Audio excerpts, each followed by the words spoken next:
সাব্রুম মহকুমা হাসপাতালে দীর্ঘদিন ধরে বন্ধ এক্স-রে মেশিন। সাব্রুম হাসপাতাল হওয়ার সুবাদে সেখানে জনগণের সুবিধার্থে স্বাস্থ্য দপ্তরের পক্ষ থেকে বসানো হয়েছিল একটি এক্স-রে মেশিন। এই এক্স-রে মেশিনটি বসানোর পর থেকেই প্রতিনিয়ত এই এক্স-রে মেশিনটি বিভিন্ন সমস্যার কারণে বন্ধ হয়ে থাকে, যার ফলে দূরদূরান্ত থেকে আসা রোগীরা তারা সঠিক পরিষেবা না পেয়ে বাড়ি ফিরে যেতে হচ্ছে। এতে করে দূরদূরান্ত থেকে আসা রোগী ও রোগীর আত্মীয় পরিজনরা হয়রানির শিকার হতে হচ্ছে প্রতিনিয়ত।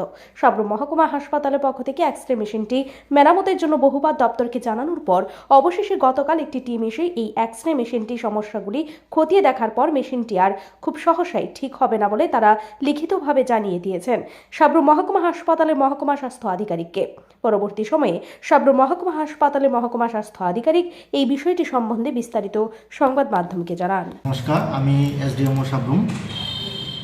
গত 2 সপ্তাহ ধরে আমাদের এক্স-রে মেশিন নষ্ট হয়ে পড়ে আছে।